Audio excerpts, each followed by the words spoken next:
You think you lack discipline. You think you're lazy because you quit your resolutions by, February. You think you're broken because you just can't seem to force yourself to do the things you know you should do. You're wrong. You aren't failing because you can't grind. You're failing because you're trying to build a mansion on a rotting foundation. Today, we're fixing your entire life in 24 hours. No fluff, just the protocol. Welcome back to the Success Talk podcast. If you're listening to this, you are probably tired of the standard advice. You're tired of the 5 tips to be more productive or the how to wake up at 5 a.m. nonsense that doesn't actually move the needle. Yeah. We know our audience. You are high performers. You are entrepreneurs, founders, leaders. You don't need a cheerleader. You need a system upgrade. And that's what we're doing today. This is a total operating system rewrite for the mind. We aren't here to give you a hack to save 5 minutes on your email. We are looking at the source code of why you do what you do. Exactly. Today, we are doing a deep dive into the 24-hour life design protocol. And this material, it's designed for a very specific person. Right. It's for the person who feels like they've hit a ceiling, but not because of the market, not because of their team, but because of their own, internal psychology. And let's just set the stage here. This isn't for the casual listener. This is for the person who is sick of the new year, new me lie that gets peddled every January. We're going to break down why you aren't where you want to be, the psychology behind why you self-sabotage, and then we are going to walk through the specific 3-part protocol, morning, day, and night, to completely reset your trajectory. And I want to be very clear about something right up front. You absolutely need to stay with us until the very end of this deep dive. The final segment, it covers what the source calls the gamification strategy. Oh, this part is critical. It is. It's the exact method to make success feel addicting rather than exhausting. If you want to know how to turn your life into a video game where you actually, win, you have to hear that part. It completely changes the context of all the hard work we're about to discuss. Let's do it. Let's get into it. First up, let's unpack this idea of the identity gap. The source material starts with a pretty aggressive take. It says New Year's resolutions are stupid. It's harsh, but when you look at the data, it's accurate. The author points out that resolutions are often just superficial status games. Status games? What does that mean exactly? I mean, we make them because everyone else is making them. It's a social ritual, right? It's not a deep personal commitment.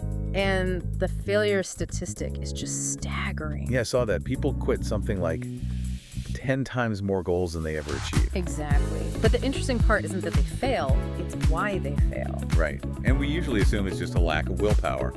I just didn't want it enough, or I got lazy. We blame ourselves, we blame our character.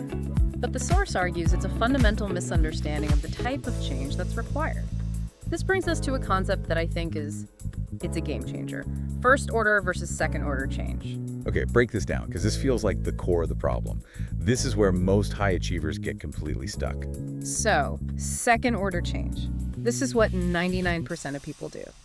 It focuses on the action or the behavior. It says, I'm going to go to the gym 5 days a week, or I'm going to make 50 cold calls a day. You're trying to change the output. You're trying to change the behavior to get the result. And it requires immense willpower, a ton of it, because you're essentially fighting against your own baseline nature. You're using force. You are using pure force to alter the output. I've heard an analogy for this. It's like trying to hold a beach ball underwater. That's a perfect analogy. As long as you're applying that constant pressure, it stays down.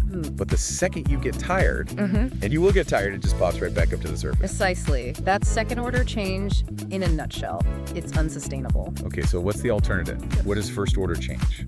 First order change, on the other hand, is about changing who you are. It's about changing your identity so that the behavior just follows naturally. It's not about doing. It's about being. It's a shift from the outside-in approach to an inside-out approach. Exactly. And the source uses this brilliant analogy to illustrate it. The bodybuilder and the CEO. This one really resonated with me because it sort of strips away the moral virtue we attach to hard work. So think about a professional bodybuilder.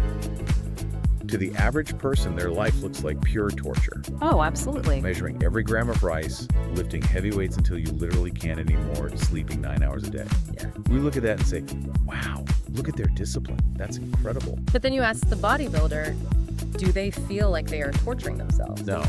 Not at all. No, to them, it's just natural. Okay. It is simply what they do. In fact, if you told a bodybuilder they couldn't go to the gym, or if you forced them to eat a large pizza and skip a night of sleep, That would be torture for them. that would have required discipline for them to endure. They'd feel gross. They would feel completely out of alignment. It's the law of inversion. The bodybuilder would have to grind to be unhealthy. Yes. And the same thing applies to the CEO, right? 100%. Does a true high-performing CEO have to force themselves to lead their team or look at the P&L statement? No, it's what they do. It's who they are. They would hate sleeping in until noon. They would feel physically ill if they were wasting their potential playing video games all day. So the insight here is it's massive. If you have to force it, if you have to grind, it's not your identity yet. You're in resistance. That feeling of grinding is the feeling of friction between your actions and your self-image. You are fighting your own identity. The source says it so bluntly. You aren't where you want to be because you aren't the person who would be there. We try to fake the output. Without changing the operating system. It's like trying to run new software on an old computer. It just crashes. Which leads to another line in the text that I think trips a lot of people up. The lifestyle precedes the outcome. Okay, this creates a paradox for people. They think, well, once I have the money, then I'll act like a wealthy person. Or once I lose the 30 pounds, then I'll be the healthy person. It seems logical, right? Cause and effect. It seems logical, but it's completely backward. That is the trap. So how does that play out? The text uses a weight loss example. It's a perfect illustration. If someone says, I just can't wait to be done losing this weight so I can enjoy my life again, they are absolutely doomed to fail. Why? What's the hidden failure mechanism then? Because they view the work, the healthy eating, the movement as a temporary punishment, a prison sentence they have to serve. They haven't adopted the lifestyle. They're just renting the habits. Renting the habits, I like that. And just like a rental car, you don't take care of it the same way you take care of something you own. You're going to give it back. That's such a good way to frame it. You see this in business constantly. The entrepreneur who sprints for a big launch, they burn out completely and then they just disappear for 3 months. Yes, they were renting the work ethic of a CEO. But their identity, their core self-image was still that of like a freelancer or maybe just a dreamer. Exactly. You have to own the habits. They have to become part of you. And the source mentions a very specific signal for when this has happened. You know you've changed when your old habits become disgusting to you. Not just forbidden. Not just off limits, genuinely disgusting. This is the disgust signal. Let's talk about that for a second, because usually we think of disgust as this negative emotion we should avoid. But here it's being used as a compass. Disgust is an incredibly powerful evolutionary signal. Its entire purpose is to keep us away from poison, from things that will harm us. So apply that to your habits. If you look at a big bowl of sugary junk food and you feel a sense of deprivation, like, oh, I wish I could have that, but I can't, You haven't changed yet. you have not shifted your identity. You are still a person who loves junk food, but is currently, painfully, on a diet. Right. However, if you look at that same bowl and you feel a mild sense of repulsion because you know it's effectively poison for your energy levels, for your focus, That's what you did. that is when you know the identity has locked in. You aren't resisting it anymore. You genuinely don't want it. So the goal isn't to get better at resisting temptation. No. The goal is to change your identity so that the temptation isn't even tempting anymore. You're removing the problem at the source. But to do that, to get to that source code, we have to understand the machinery that's running under the hood. And this is where the source introduces a concept from Adlerian psychology, the idea of teleology. This is a heavy concept, but I swear it explains everything about self-sabotage. Alfred Adler, who was a contemporary of Freud, he argued that all human behavior is goal-oriented. It's teleological. Every single thing you do for a reason. Even if that reason is completely unconscious. Especially if it's unconscious. Okay, so this directly challenges the idea of random laziness. We tend to think, oh, I don't know what happened. I just ended up scrolling TikTok for 2 hours. There is no just ended up. Yeah. The source gives the example of the couch potato. We look at someone sitting on the couch, ignoring their work, and we label them lazy. We think they lack drive. But the teleological view says, what? The teleological view says, no, that person is actively and successfully achieving a goal. A hidden goal. A hidden goal. That goal is likely to burn time to avoid a responsibility they're scared of. Or maybe it's to numb out anxiety. Or maybe it's even to assert some form of control over their own time by refusing to work. Wow. The behavior is purposeful. That reframes everything. Oh. Procrastination isn't a lack of discipline. No. It's a highly effective strategy to achieve a hidden goal. Precisely. Think about it. If you procrastinate on a big project, your unconscious goal is likely self-protection. Protection from what? From judgment. You are protecting yourself from the judgment that might come if you finish the work and it's not perfect. Or you're protecting your self-image. Exactly. If you don't try, you can't fail. If you don't ship the product, nobody can tell you it sucks. So the behavior we call procrastination is actually a successful maneuver by your ego to keep you safe. Okay, what about the safe job? The person who stays in a dead-end career for 20 years, complaining every single day but never leaving. That person is engaged in the active pursuit of safety and predictability. So their goal isn't career growth. Their stated goal might be career growth. Their actual goal is safety. It's not a lack of courage. It's a high proficiency at achieving the goal of not being exposed to risk. Yeah. Their behavior is perfectly 100% aligned with their actual goal. Man, this is uncomfortable to hear. It is. Because it means we are all actually very successful. Yes, we are. We're just maybe successful at achieving the wrong goals. It implies that we are complicit in our own mediocrity. That is the crux of it. And the source explains that a goal, especially an unconscious one, acts as a lens of perception. Your goal literally determines what you see in the world. If your unconscious goal is safety, you will blind yourself to risky opportunities. You won't even see them. Your brain filters them out because they conflict with your prime directive. You could walk past $1 million idea on the street and not even notice it because your reticular activating system is set to scan for danger, not scan for opportunity. So real change, first order change, requires changing that hidden goal. That's the only way. But how does this identity, this lens, get formed in the first place? Why do we have these default settings of safety and mediocrity? The source breaks this down into what it calls the anatomy of identity. And it's basically a feedback loop. It's a cycle. You want a goal, you perceive reality through that goal, you act, you get feedback, and you repeat it over and over and over. Until it becomes unconscious. Until it becomes unconscious. That's conditioning. And that conditioning hardens into a belief, I am the type of person who... And once it becomes, I'm the type of person who... We defend it. We defend it to the death. Even if it's a negative identity. I am the type of person who is just bad with money. I am the type of person who is socially awkward. We cling to it. Why? We defend it for consistency. The ego wants a stable story. And historically, our life depended on it. This is what the source calls the survival trap. Okay. As children, we are completely dependent on our parents for survival. Food, shelter, safety.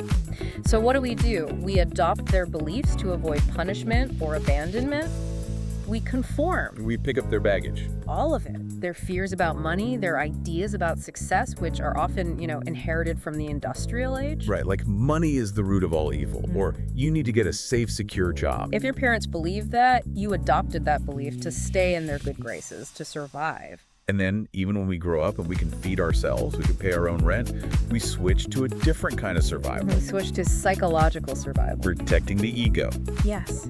Once our physical needs are met, the ego takes over. We start protecting our conceptual survival, our self-image, our identity. This is why challenging someone's politics or their religion feels like a physical slap in the face. Their brain literally interprets an attack on their ideas as an attack on their existence. It's a threat. It triggers the same fight or flight response. And that explains the success barrier we see so often. The what? The success barrier.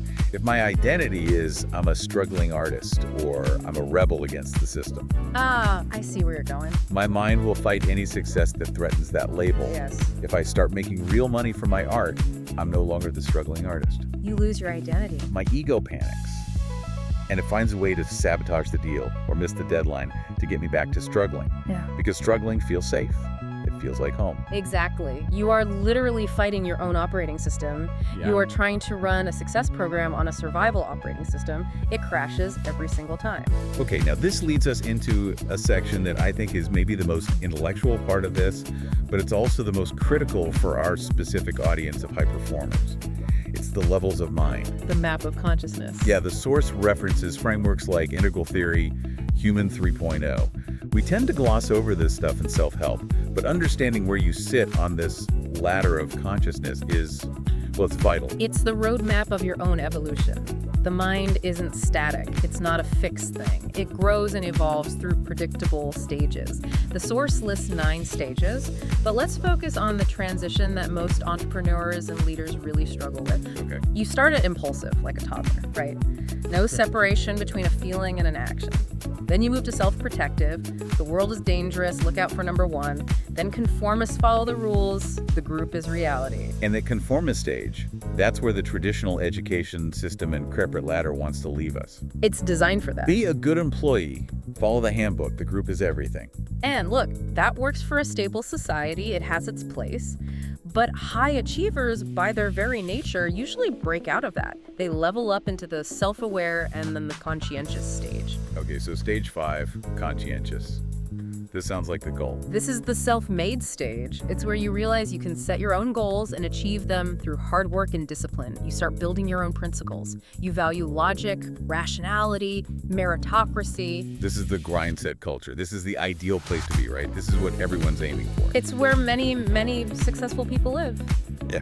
But it has a trap, a big one. What's the trap of the conscientious stage?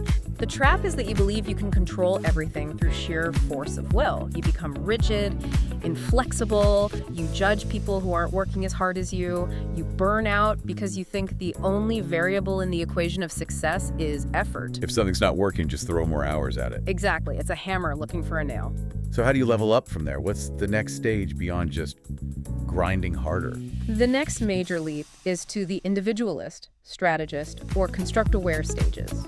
This is where you stop being the player in the game who's just trying to get the high score. And you start seeing the game code. You start seeing the game code. You realize that your principles, your way of doing things, are just one way of viewing the world. They aren't absolute truth.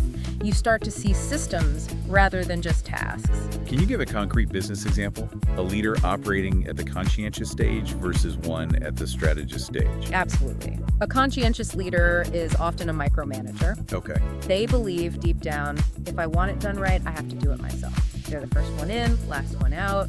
They work 80 hours a week. They are incredibly efficient, but they don't scale. They are trapped by their own competence. Perfectly said.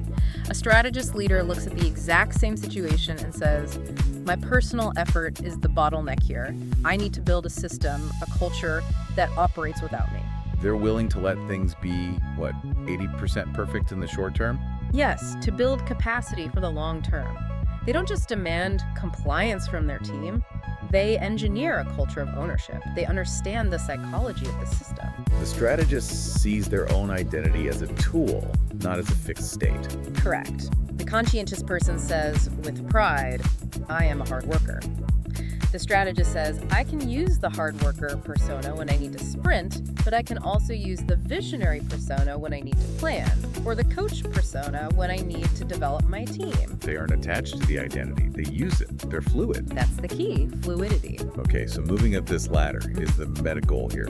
And this whole 24-hour protocol is designed to push you up that ladder toward that strategist level where you have some perspective on your own mind. It gives you the altitude you need to see the patterns. This connects perfectly to the new definition of intelligence the source proposes. The Naval Ravikant definition. Yeah.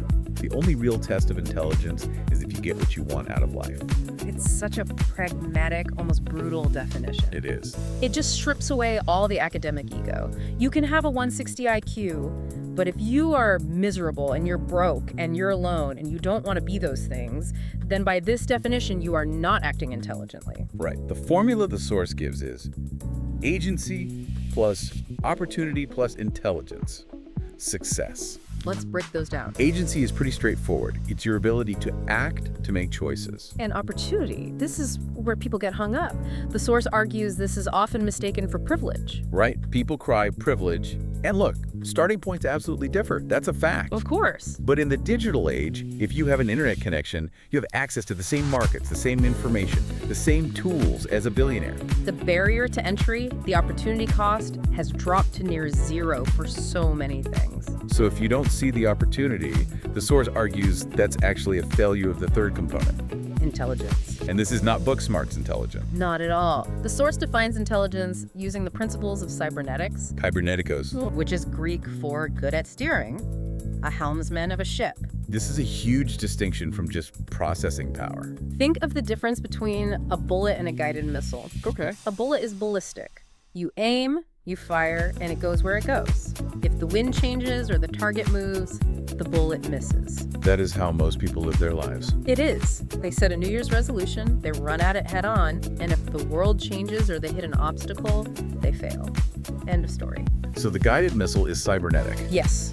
It has a goal, a target, but it is constantly sensing the environment, comparing its current position to the target's position, and making tiny corrections to its course. It steers. So low intelligence in this context isn't about being dumb. No. Low intelligence is being rigid. It's hitting a roadblock and just quitting. It's a writer who writes one blog post, nobody reads it, and they say, well, I guess I'm not a writer. Exactly. That's a system failure. That's the bullet missing the target and falling into the dirt. High intelligence iterates, it persists, it experiments, it understands the big picture. It says, okay, the blog post didn't work. Was it the headline? Was it the topic? Was it the distribution channel? Was it the time of day I posted? It treats failure as data.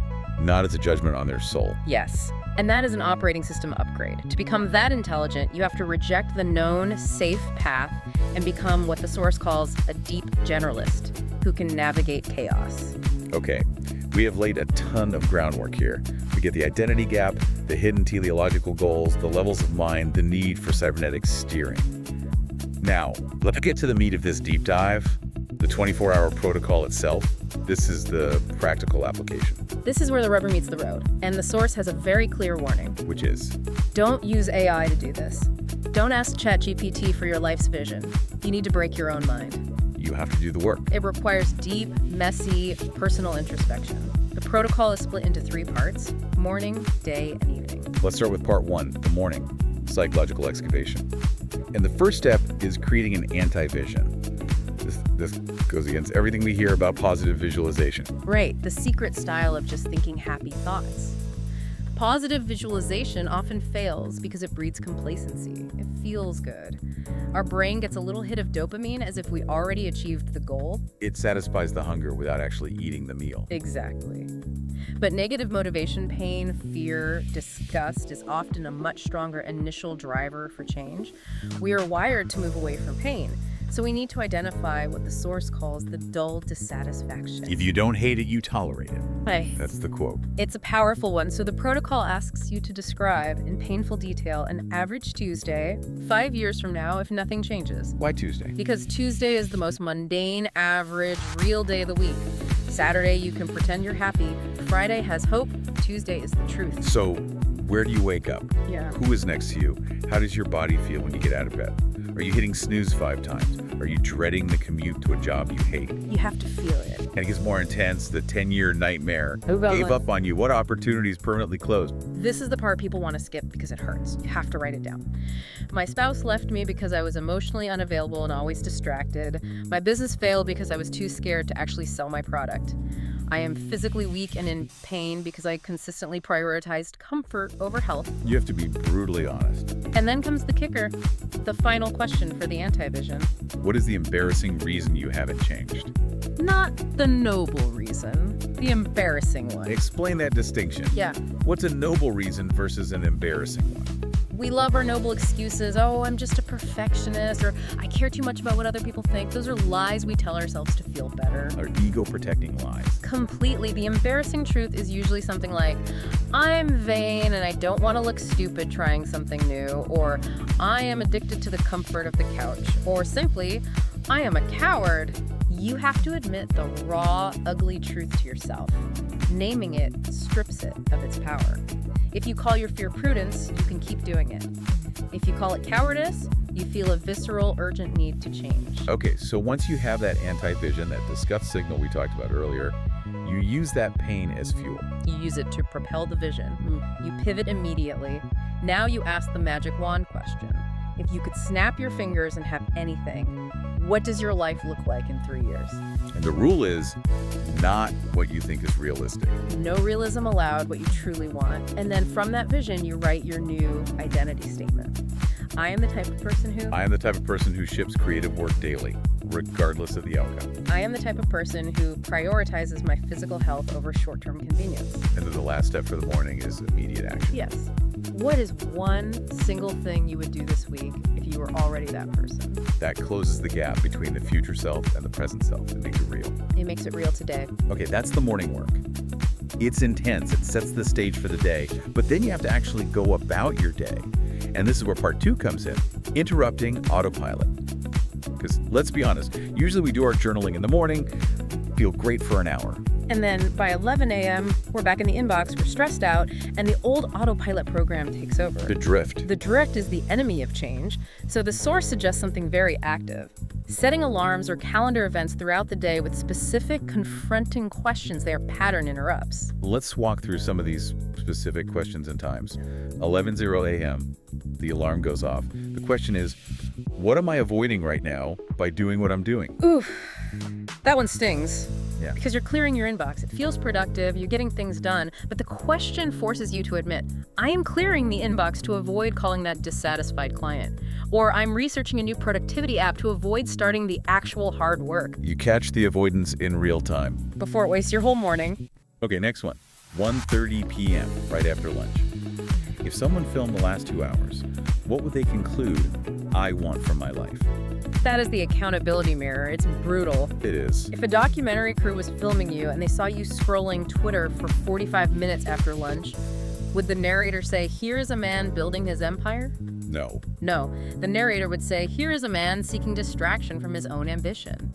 It forces you to see your behavior from a neutral third-person perspective. And then another one, at 3:15 p.m. in that afternoon slump. Yeah. Am I moving toward the life I hate or the life I want? It's a binary choice. There's no middle ground. Every action, every minute is a vote for one of those two futures. These interrupts, their whole purpose is to force you from autopilot into conscious awareness. You realize in real time that you are trading aliveness for safety. You are trading your grand vision for momentary comfort. It breaks that conditioning loop we talked about earlier. So you've survived the day. You've been interrupted, you've been questioned, you've been forced to be conscious. Now comes part 3, the evening. Synthesis and the lens. The evening is for consolidation. You've gathered all this data about your patterns during the day. Now you have to name the enemy. And the enemy is never external. It's not the economy, it's not your boss, it's not the algorithm. It is the internal pattern that is running the show. Your personal brand of self-sabotage. And the exercise is to distill it down. Write one sentence on what you refuse to let your life become. That's your anti-vision compressed. And one sentence on what you are actively building toward. That's your vision MVP, your minimum viable product for your future self. And then the last step for the day. You set your lenses. This is a crucial reframe. Goals are not just targets to hit. They are lenses to look through. Explain that distinction. That's a subtle but powerful idea. How is a goal a lens? Okay, so if your goal is make $10,000 this month, that's a target. It's a finish line. If you hit it, you win. If you miss it, you failed. It's all about the outcome. If your goal is a lens, say I am a wealth creator, then you view every interaction during your day through that lens. When you buy a coffee, you think about the business model of the coffee shop. When you talk to a friend, you listen for problems you could potentially solve. The lens changes how you perceive reality now. Yes, it changes the process regardless of the immediate result. So the one-year lens dictates what opportunities you notice over the long term. And the daily lens dictates what you actually do. The protocol says to ask, what are 2 or 3 actions I can time block for tomorrow that the new me would simply do? Not try to do? No, simply do, as a matter of identity. Okay, we promised this at the start, and this is the piece that ties this entire system together. The gamification strategy. This is how we make this sustainable. This is the secret weapon. Because willpower runs out, discipline flags. But games are addicting. They are. We know from Mihaly Csikszentmihalyi's legendary work on flow that games are psychologically perfect environments. They create order in consciousness. Right. They have clear goals, immediate feedback, and a perfect balance between challenge and skill. Life is messy and confusing. Games are clean and clear.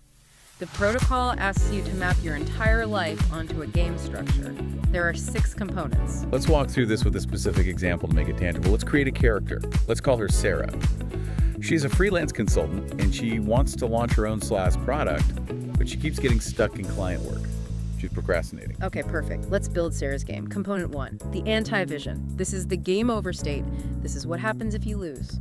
So for Sarah, game over might mean in 5 years, she's completely burned out, she's still trading her time for money, and she has zero equity in anything. The stakes have to be real. They have to hurt. Okay, component 2, the vision. This is the victory screen, the you win message. For Sarah, she runs a software company that makes money while she sleeps. She has freedom of location and time. Component 3, the 1-year goal. This is the mission. In a video game, you have one main quest. You don't try to save the Princess Aindy, win the big race Aindy, build the castle all at the same time. Focus. Focus. So for Sarah, the mission for this year is launch the MVP of the saws and get the first 10 paying customers. That is the only thing that matters. Component 4, the 1-month project. This is the boss fight. You can't beat the whole game in one day. You have to clear the level you're on. So for this month, Sarah's boss fight might be build the marketing landing page and run the first $500 of ads. Exactly. That is the boss. If she does that, she beats the level, she earns XP, she gets loot in the form of data and skills. Okay, that makes sense. Component 5, daily livers. These are the quests, the daily grinding tasks. But when you frame them as quests, their psychological texture changes. Instead of, I have to write copy for the website, it becomes quest. Write 500 words of copy to unlock the landing page asset. It's a small psychological shift. But it adds a hit of dopamine to the drudgery. It connects the small task to the big mission. And finally, component 6, constraints. The rules of the game. Every good game has rules. If you could just press a button and win instantly, the game would be boring. Constraints are what force creativity. So for Sarah, a constraint might be, I cannot work on my saws during my core client hours of 9 a.m. to 5 p.m. Exactly. This forces her to be incredibly efficient and focused before 9 a.m. or after 5 p.m. It turns the time crunch into a gameplay mechanic, not a source of stress. The source calls this whole system creating a force field. It creates a force field against distraction. It simplifies decision-making. If Sarah is playing this game and a friend asks her to join a planning committee for a local charity event, She checks the game. she checks the game. Does this help me beat this month's boss fight? No. Does it fit within my constraints? No. The answer is an easy, guilt-free no. It's not that it's a bad thing to do, it's just not part of her game. She's playing a different game than everyone else. And eventually, over time, the game becomes who you are. The feedback loop of winning these quests and boss fights, it rewrites the identity. That is the ultimate goal. You play the role of the software CEO in the game until you wake up one day and realize you aren't playing anymore. You just are that person. We have covered a massive amount of ground today. We unpacked why resolutions fail, because they are second-order change. They're trying to force the output without changing the source code. We discussed teleology, how your laziness is actually a highly successful strategy to achieve a hidden goal, usually safety. We talked about the levels of mind, the critical leap from being a rigid, conscientious grinder to a fluid strategist who sees the whole game board. We talked about cybernetics, the art of steering your life like a guided missile, not a dumb bullet, treating failure as data for the next course correction. And then we walked through the 24-hour protocol, the anti-vision in the morning to generate the emotional fuel, The pattern interrupts during the day to break the drift of autopilot. and the synthesis in the evening to set the lens for the next day's perception and action. And finally, turning your entire life into a video game to hack your own dopamine systems and make the hard work not just bearable, but addictive. If this deep dive made you feel uncomfortable at any point, that's a good thing. Yes, that is the dissonance the source talks about. Dissonance is the signal to start. It means the new you is knocking on the door and the old you is getting terrified. Absolutely. If you felt a little defensive when we talked about the couch potato or the struggling artist, pay very close attention to that feeling. That is your ego trying to protect the old, safe identity. It's fighting to survive. Don't let it win. Here is the final thought we want to leave you with today. If you don't intentionally design your life in the next 24 hours using a protocol like this, someone else, your boss, your parents, the algorithm, society, has already designed it for you. And guess what? They don't have a plan for you to be wildly successful and fulfilled. They have a plan for you to be predictable and useful to them. That is the truth. The default plan is for you to be a cog in the machine. The custom plan is for you to be the architect of the machine. If you are ready to play the game, if you're ready to be an architect, hit that subscribe button. We are building a tribe of strategists here. And do this. Leave a comment with your anti-vision sentence. Put it out in the world so you can't hide from it anymore. And share this deep dive with that one person you know who is stuck in a loop and needs a system reboot. It's time to stop renting your habits and start owning your life. Welcome to the new you. Thanks for listening to the Success Talk podcast. We'll see you in the next level.